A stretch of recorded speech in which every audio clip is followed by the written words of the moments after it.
Tegner qui est avec nous, directeur de la rédaction du Livre Noir. On va peut-être vous découvrir aujourd'hui. Vous avez organisé ce week-end au Cirque d'Hiver une séance où il y avait des confrontations. Moi, je trouve ça absolument passionnant, ces confrontations, avec des gens qui ne pensent pas pareil. Alors que souvent, certains...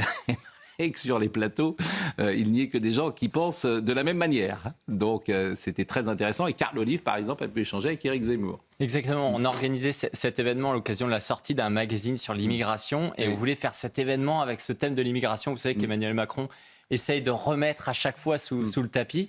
Et pour ça, on a voulu absolument réunir des personnalités diverses. Et Carl Olive, justement, qui est député Renaissance, a choisi de venir. Il se fait déjà visiblement taper dessus ce matin.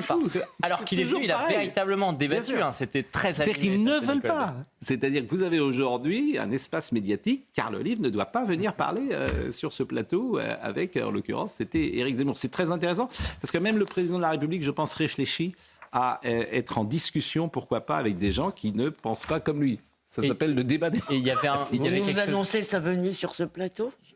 Il peut en tout cas avoir un type de réflexion et d'avoir face à lui des interlocuteurs qui représentent des courants de pensée, tout simplement. Et c'est ça qui est intéressant. Oui, et surtout, il ne doit pas tomber dans ce que fait en ce moment l'extrême gauche. C'est-à-dire, pour le coup, avoir quelqu'un d'extrême gauche, c'est impossible en fait, parce qu'ils fonctionnent toujours avec leurs propres médias, leur propre cercle, la fête de l'UMA. Et venir débattre à droite, c'est compliqué. Et quand ils ne viennent pas chez nous, on dit oui, mais il y a un manque de diversité. C'est un peu la même chose que vous vivez parfois. Tous les gens, et on ne va pas reprendre la polémique de ce qui s'est passé le week-end, je dis simplement tous ceux qui veulent venir sur ce plateau pour me contredire sur ce que nous avons dit l'autre jour, je les attends avec plaisir. Un mot avec Éric Tegner qui est avec nous, parce que c'est le Livre Noir, et on parle évidemment politique. Il y a eu cet échange, c'était quand, samedi soir ? C'était samedi, ouais.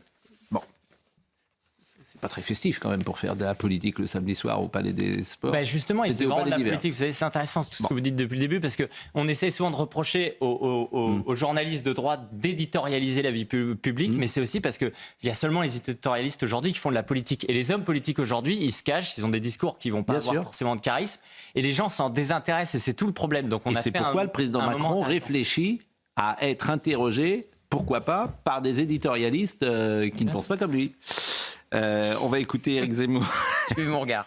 Mais moi, je ne suis pas éditorialiste. Non, je ne vais pas parler de vous. Je suis présentateur. A priori. Il était avec le maire de l'Haïe-les-Roses, Éric Zemmour, et c'était chaud. Vous allez le décrypter, ce passage. On reste courtois. Vous êtes maire. Le débat. Mais justement, moi je vous insulte pas, c'est vous qui m'insultez en permanence. Vous êtes maire de l'Haïe-les-Roses. Vous êtes maire de l'Haïe-les-Roses. Vous êtes maire d'une ville qui est coupée en deux. Vous avez l'autoroute A6 au milieu. C'est une espèce de mur de Berlin. Vous avez d'un côté la ville et de l'autre les fameux quartiers, qui ne sont pas des quartiers populaires comme on dit, mais des quartiers islamisés. En vérité, vous avez une enclave étrangère dans votre ville. Je vais vous dire, monsieur. Et vous n'y pouvez mais. Mais vous essayez d'apprendre au maire de l'Haïe-les-Roses. Oui. Et je connais des gens à l'Haïe-les-Roses. Je connais des gens à l'Haïe-les-Roses. Qu'est-ce qu'ils me disent, monsieur ? D'abord, non, laissez-moi parler. N'est pas terminé rapidement. Qu'est-ce qu'ils me disent ? Ils me disent qu'ils ne vont jamais dans les quartiers, comme on dit, dans l'enclave étrangère. Jamais. Ils ne vont jamais là-bas. Alors, en fait, votre ville est coupée en deux. Comment font-ils pour juger de ces quartiers s'ils n'y vont jamais, monsieur Zemmour ? Parce que justement, ils ne veulent pas y aller. Parce qu'ils en ont peur. Y compris quand les trafiquants tiennent les bars, quand tiennent les pieds d'immeubles. Et on se bat pied à pied, y compris avec les radicaux, parce que vous avez raison, il y en a. Il y a aujourd'hui des radicaux dans les quartiers de France, et il faut qu'on soit capable collectivement de les combattre. Moi, ici, je ne dirais pas qu'il n'y a pas un sujet avec l'immigration. Quand elle est incontrôlée, elle pose un problème. Ça n'empêche que condamner toute l'immigration ou vouloir faire croire, comme vous le faites, qu'on peut demain avoir l'immigration zéro, c'est berner les gens. Et permettez-moi d'avoir là aussi une différence entre vous. Alors, monsieur Tegner, monsieur Jeanbrun, je trouve que c'est courageux. Bien sûr, mais c'est un maire de droite. Mais pourquoi courageux ? C'est courageux aujourd'hui de défendre ses idées ? C'est une drôle d'idée du courage. Ouais, je trouve qu'à droite, de dire ce qu'il vient de dire, c'est-à-dire que c'est berner les gens de dire immigration zéro. C'est ça l'échange. De condamner toute l'immigration, c'est démagogique. Vous trouvez que c'est un point de vue difficile à défendre ? Quand vous êtes un maire de droite, oui. Bon, en 2 mots, parce qu'on va marquer une pause.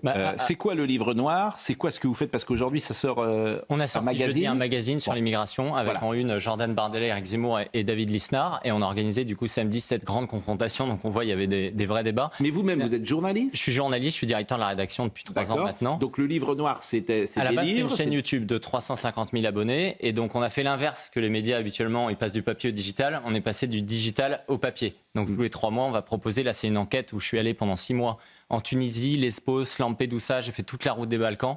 On a fait des enquêtes notamment sur Utopia 56. Vous êtes étiqueté à droite? On est très à droite. Et c'est pour ça que Mais vous trouvez que vous êtes par exemple un journaliste de droite ou un journaliste d'extrême droite? Oui, je suis un journaliste de droite, mais en fait nous, ce qu'on propose à chaque fois, c'est des enquêtes, on part du terrain, etc. Alors évidemment, quand on lit Mediapart ce matin, un journaliste de Mediapart qui dit Carl Olive est allé dans le média facho, etc. C'est pour ça que je salue quand même Vincent Jeanbrun d'être venu. Bien sûr. Parce qu'il y a une chose, c'est que les politiques aujourd'hui, ils n'osent pas prendre des risques. Ils n'osent pas en fait. Mais ils ont tort parce que le public serait avec eux. Oui, mais on en a invité. Vous savez, on a invité. C'est l'espace médiatique. On a invité tout le monde. Et Vincent Jeanbrun, il a accepté de se confronter à Zemmour. Et on le voit dans cet échange d'ailleurs. Zemmour, il est extrêmement fort sur le débat.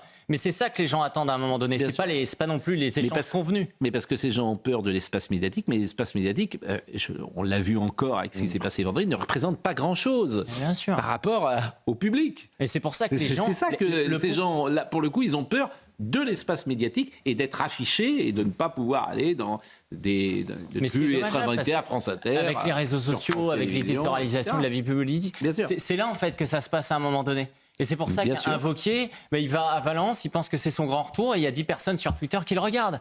Parce qu'en fait, c'est pas intéressant. Et ça, il croit que les gens les attendent encore, en fait. Et les gens, ils vous écoutent, ils écoutent d'autres personnes, ils ont écouté Zemmour pendant des années, ce qui fait qu'il a quand même fait 7%. Et c'est ce qui fait que ça fonctionne, en fait. Et là, vous avez parfaitement raison, on va marquer une pause, effectivement, c'est qu'il y a quelque chose de vieux chez certains, on va pas citer de nom pour être désagréable, qui font de la politique avec un vieux logiciel.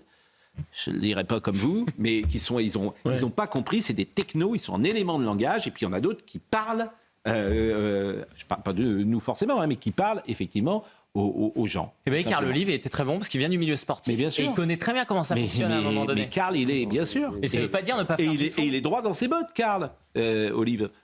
On va marquer une pause. Moi, je remarque que ceux qui sont bons, ce sont les élus locaux. Hein. Vous avez vu, les maires, on voit beaucoup aujourd'hui. Je suis d'accord. Carl Olive. Juste le 2e passage du livre noir. Toujours au palais d'hiver. Cirque d'hiver. Cirque d'hiver. Palais d'hiver. Surtout livre noir au palais d'hiver. Et alors, la prise du palais s'est bien passée. Palais d'hiver. C'est qu'ils sont pas rentrés. Ils sont pas rentrés beaucoup au palais d'hiver. Ils étaient une poignée, mais alors ils ont gardé le pouvoir pendant 100 ans. On a une manif de sans-papiers, nous, en face de chez nous. Donc on a dû mettre 6 camions de CRS qui étaient là, etc. Parce que forcément, il y avait une convergence entre ceux qui manifestaient pour Dallo et les sans-papiers juste en face. Zemmour sur assimilation, vous voyez cet échange qu'il a eu avec toujours M. Jeanbrun, je crois. Ah, Marine me dit, attendez, qu'est-ce qui se passe, Marine? On n'a pas la séquence? La 2e séquence? Pourquoi on n'a pas la séquence? Cette 2e séquence du livre noir. Nous allons l'écouter dans un instant. Elle est là, tout de suite. C'est pas moi qui trie, c'est la situation qui est différente. C'est le comportement de l'État qui est beaucoup plus laxiste et le comportement des nouvelles vagues d'immigrés qui se respectent beaucoup moins et qui ne veulent pas s'assimiler. Vous êtes d'accord avec des gens comme vous, Monsieur Jeanbrun, qui les laissent, parce que c'est des responsables politiques comme vous de votre parti qui les ont laissés depuis 40 ans, qui ont renoncé à la laïcité, qui ont renoncé à l'assimilation. Et en face de vous, Monsieur Zemmour, c'est l'héritier d'un parti politique qui a abandonné la République. Et je vous dis simplement une chose. Quand on a cette philosophie qui est la vôtre, de dire il y a des Français qui, par leurs croyances, sont plus ou moins des bons Français, vous les triez. Et ça, c'est quelque chose qui, pour moi, est inacceptable. Et je veux dire, qui fait ça? S'il vous plaît. Je m'attendais à cette réaction, mais mesdames et messieurs, s'il vous plaît. On respecte quand même Vincent Jeanbrun qui a accepté de venir débattre. Qui essaye de séparer les gens. Qui, aujourd'hui, en France, dit il faut carrément des réunions dans lesquelles il n'y ait pas de blanc? C'est les wokistes. Bah oui. C'est moi le l'extrême gauche. Et des fois, quand je vous entends, Monsieur Zemmour, je me dis qu'il y a un petit côté wokiste. Wokiste blanc, certes, mais wokiste quand même. Parce qu'on ne sépare pas les Français par rapport à leur religion, par rapport à leurs origines. Éric Zemmour, on peut le dire devant vous. Je pense que ça, c'est le débat de société effectivement moderne, la manière de le traiter. C'est vrai que Monsieur Jeanbrun n'y peut rien et je pense que les leaders de droite ne feraient pas ce qu'ils ont fait pendant 40 ans, bien sûr. C'est ça qui est terrible. Souvent, moi, je dis il n'y a plus de solution. Parce que j'ai ce sentiment qu'effectivement, on a raté tellement de choses. L'intégration, l'assimilation, on ne s'est pas battu sur nos valeurs, sur l'histoire, que maintenant, c'est très, très compliqué. C'est très compliqué, comme c'est... Je vois pas les solutions pour certains, pas pour tout le monde, mais il y a une frange de... Certains sont... Vous savez que Zemmour lui est rentré dedans parce que Vincent Jeanbrun lui a dit « Mais vous avez vu, Mélanie, c'est un échec, c'est un peu comme vous, etc. » Il a raison. Il les avait qualifiés de Dalton de la droite. Oui, mais en même temps, Zemmour lui a dit vous, ça fait 40 ans que vous êtes au pouvoir. Mélanie, ça fait 3 mois qu'elle y est. Donc, à un moment donné, mais bon. C'est vrai des mots et après, je vous laisse. Ça montre que Sarkozy qui dit rassembler tout le monde, c'est très compliqué. Parce que déjà, entre la frange modérée de LR et Zemmour, là, j'ai rarement vu un débat aussi violent. Mais alors que c'est ça le paradoxe, c'est qu'au fond. Mais je ne vais pas redire. Le RPR des années 80 est aligné sur les positions d'Éric Zemmour. Oui. Qu'est-ce que vous voulez que je vous dise ? Ce que je dis est factuel. Je n'y peux rien, c'est factuel. Moi, il y a un truc qui m'interpelle quand même dans ces images, c'est le comportement du public. C'est-à-dire, ils ont des gens qui viennent, qui ne partagent pas une seule idée, dont vous avez rappelé en plus qu'ils ont parfois été critiqués par leur camp politique ou par leurs proches d'être venus débattre, et ils se font huer comme ça. Alors je tiens, parce que c'est un passage. Alors, juste là-dessus. Le public, il a été génial. Il a applaudi de nombreuses fois Vincent Jeanbrun, comme il a applaudi Carl Olive. Après, c'est le principe, je pense, des débats modernes actuels. Il était pro-Zemmour, quand même, votre public. Il était pro-Zemmour. C'est un public de droite, c'est pas pro-Zemmour. Vous savez, une grande partie de la droite... Non, mais je vais vous dire, monsieur, il y a une grande partie de la droite qui est intellectuellement zémouriste, parce qu'en fait, Zemmour existait avant d'être un homme politique. Il y avait énormément de politiques de LR, Wauquiez disait, vous êtes ici chez vous. Et ça ne veut pas dire qu'ils votent pour eux. Et le problème aujourd'hui, c'est que ceux qui ont des idées proches des idées de Zemmour, on leur dit, vous votez Reconquête. Si c'était le cas, il aurait fait 20%, pas 7%. Enfin, moi, on va marquer une... Oui, mais non, mais ce que je veux dire, c'est que d'abord, ils ont applaudi Karim Zeribi, le public. Je vais vous remercier. D'abord, on parlait tout à l'heure d'incarnation. Les gens de droite, ils peuvent partager les idées de Zemmour, beaucoup, mais ils veulent pas de cette incarnation-là, parce qu'ils la trouvent sans doute trop violente. Oui, je suis d'accord. Trop violente. Mais en même temps, ils sont très proches des idées. Alors peut-être pas toutes. Et ça s'appelle l'incarnation. Non, c'est pas que l'incarnation. Non, mais il voudrait du Zemmour gentil, si vous voulez. Il y a une petite contradiction. C'est-à-dire que lui, il pense qu'il faut des politiques dures aujourd'hui. Non, il y a l'aspect plusieurs décrochages dans sa campagne. Il y a l'aspect personnel qui compte comme toujours. L'aspect personnel compte comme toujours. Je vous remercie, monsieur Éric Tegner. Et vous allez revenir parce que c'est intéressant.